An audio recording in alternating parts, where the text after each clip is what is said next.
Welcome to the jQuery training videos. ఈ వీడియోలో index method గురించి చూద్దాం. ఇండెక్స్ మెథడ్ ఎందుకు యూజ్ అవుతుంది అంటే returns the index position of the specified element relative to the other specified elements.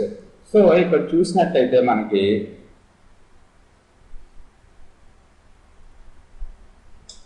ఇక్కడ మన డాక్యుమెంట్ లో రెండు ఆర్డర్డ్ లిస్టులు ఉన్నాయి.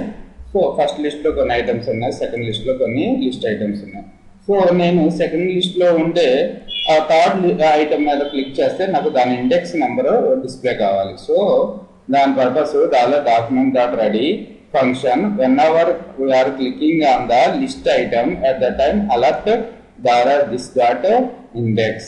సో this means this అంటే ఏంటి, ఏదైతే క్లిక్ చేస్తున్నారో దాన్ని దిస్ అంటాం. ఓకే, దాని యొక్క ఇండెక్స్ నెంబర్ ని అలర్ట్ బాక్స్ ద్వారా డిస్ప్లే చేయమంటున్నాం అంతే. ఓకే, ఇప్పుడు చూడండి. సో ఇక్కడ క్లిక్ చేస్తున్నాను సెకండ్ లిస్ట్ ఐటమ్ లో, అది ఫస్ట్ ఇండెక్స్. ఇక్కడ చూడండి, ఇది ఫస్ట్ ఇండెక్స్, ఇది సెవెంత్ ఇండెక్స్. ఇండెక్స్ నెంబర్స్ 0 దగ్గర నుంచి స్టార్ట్ అవుతాయి కదా.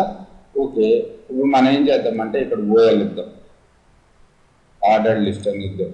ఓకే, ఇప్పుడు ఏమొస్తుంది మరి 5 0 ఇది 1. ఓకే, సో ఫస్ట్ ఇది 0 ఇండెక్స్ లో నాకు ఇప్పుడు ఏం కావాలి అంటే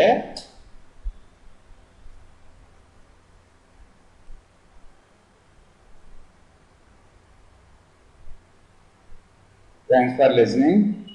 యాక్చువల్లీ మై ఇంటెన్షన్ ఈజ్, నేను ఏమంటే మిమ్మల్ని హోంవర్క్ కింద అడుగుతున్నానంటే, నేను దీన్ని క్లిక్ చేసినప్పుడు నాకు your list main list item is 1 అంటే సారీ నేను చెప్పేది ఏంటంటే ఇక్కడ LIA ఇస్తాను, నేను ఇక్కడ LIA ఇస్తాను.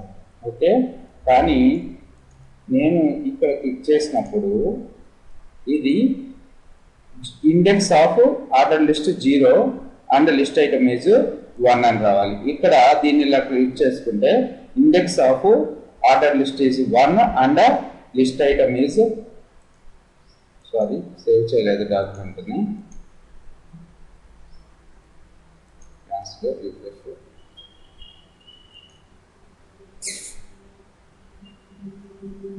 కంట్రోల్ S,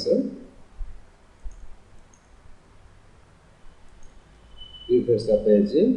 ఇక్కడ చేస్తే order list of index is 0 and list item index is 5 అని రావాలి. సో దానికి మీరు ప్రోగ్రామ్ డెవలప్ చేసి కామెంట్ సెక్షన్లో పెట్టండి. Thanks for listening. యాక్చువల్గా ఈ వీడియో తోటి మన jQuery ట్రైనింగ్ సిరీస్ వీడియోస్ అన్నీ కూడా కంప్లీట్ అయినాయి. నేను ఫ్యూచర్లో అంటే ఒక 1 month కానీ 2 months తర్వాత యాక్చువల్గా నా ప్లాన్ ఏముందంటే ఎప్పుడు HTML5 వీడియోస్కి వెళ్తాను. ఇది అయిపోయింది కాబట్టి రైట్.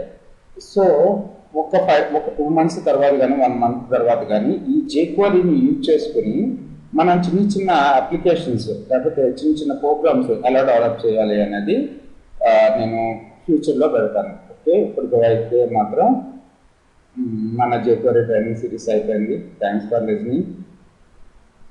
సో కొత్త సిరీస్ HTML5 ట్రైనింగ్ వీడియోస్ తోటి మళ్ళీ మీట్ అవుదాం. Thanks for your support.